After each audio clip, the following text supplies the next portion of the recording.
The hidden business model of Starbucks. Have you ever wondered how a simple cup of coffee turned into one of the most powerful businesses in the world? Because Starbucks isn't really just selling coffee, they're selling something far more valuable.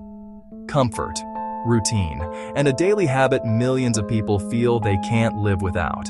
And that habit has helped Starbucks grow into a company worth over $100 billion, with more than 38,000 stores across the globe. But the real story of Starbucks is far more interesting than most people realize, because the company almost failed multiple times. And the strategy that saved Starbucks is the same strategy that quietly makes them billions today. So today we're breaking down the hidden business model behind Starbucks, how they turned coffee into a global empire, and the genius strategies that keep customers coming back every single day. And by the end of this video, you'll never look at Starbucks the same way again. First, let's go back to the beginning.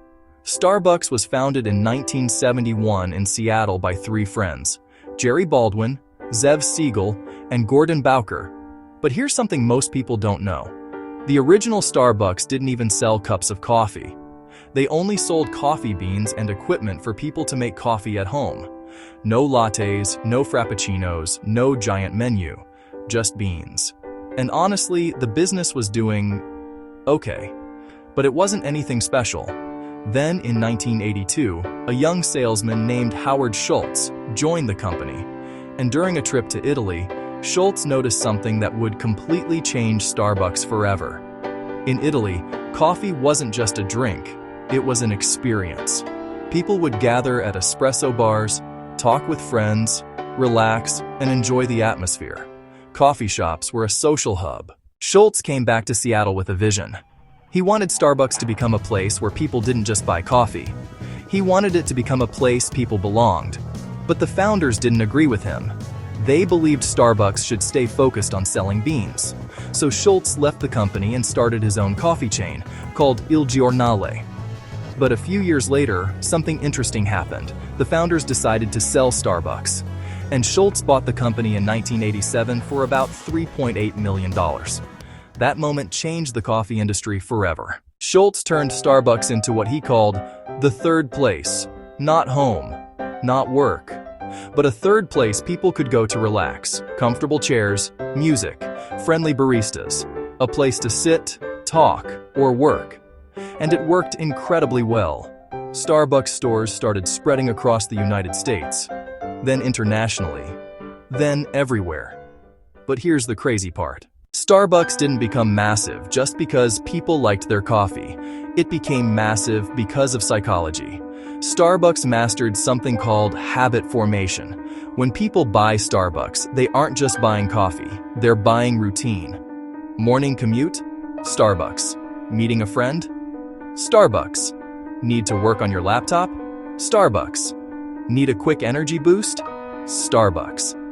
The company has built itself into millions of people's daily routine, and routines are incredibly powerful. Once something becomes a habit, people rarely question it. They just keep doing it, and that habit generates billions of dollars every single year. But Starbucks has another secret weapon, and it's one of the most powerful loyalty systems in the world, the Starbucks Rewards program. Millions of customers use the Starbucks mobile app to order drinks and collect reward points. But here's the genius part. Many customers load money into the Starbucks app before they even buy anything. That means Starbucks is holding billions of dollars in prepaid customer money. In some years, the Starbucks app has held more money than some banks. Think about that for a moment. People are literally giving Starbucks money before receiving any product. That's an incredible advantage. It gives Starbucks extra cash flow and keeps customers locked into their ecosystem. Because once your money is already in the app, you're more likely to spend it at Starbucks instead of somewhere else. Another reason Starbucks became so successful is pricing strategy. Let's be honest, coffee beans themselves are not expensive. But Starbucks doesn't sell coffee, they sell customized experiences. Grande, venti, cold foam, extra shots, oat milk, caramel drizzle. A drink that costs Starbucks maybe $1 to make can easily sell for $6 or $7. And customers happily pay it because the drink feels personalized. It feels premium, and people love small luxuries they can afford daily. That's the magic of Starbucks. But Starbucks didn't stop there. They also became masters of real estate strategy. Starbucks carefully chooses locations with high visibility and heavy foot traffic. Busy corners, airports, downtown streets, shopping centers. And sometimes you'll even see two Starbucks on the same street. That's not a mistake. It's intentional. The strategy is called market saturation. Instead of letting competitors move in, Starbucks fills the area with their own stores. So wherever you go, there's probably a Starbucks nearby, and convenience wins every time. Another fascinating part of Starbucks' strategy is how they constantly reinvent the menu. Seasonal drinks like the pumpkin spice latte have become cultural events. Every fall, people wait for the pumpkin spice release like it's a holiday. It creates hype, social media buzz, and huge sales. Starbucks has turned limited-time drinks into marketing machines, and it works every year. But even giant companies face challenges. In the late 2000s, Starbucks expanded too quickly. Stores were everywhere. Some locations started losing the cozy coffee shop feeling. Sales slowed. The company was in trouble, so Howard Schultz stepped back in as CEO in 2008 to fix the company.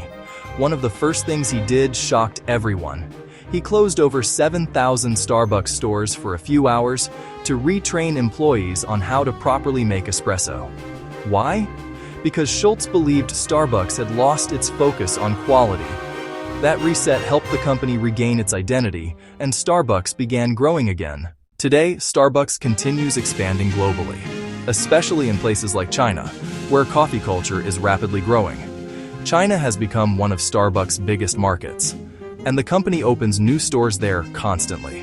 Starbucks is also experimenting with new concepts, drive-through focused stores, pickup-only locations, and even futuristic Starbucks Reserve locations with premium coffee experiences. They are constantly evolving to stay ahead. But here's the most interesting lesson from Starbucks. They didn't win because they had the best coffee. Many coffee lovers would argue smaller coffee shops make better coffee. Starbucks won because they built a brand and a habit, a daily ritual, a comfortable environment, and a system that keeps customers coming back again and again. That's the real business behind the coffee. So the next time you walk into a Starbucks and order your favorite drink, remember this: you're not just buying coffee, you're participating in one of the most brilliant business models ever created. A model built on psychology, routine, and experience. And that's the real reason Starbucks became a global empire.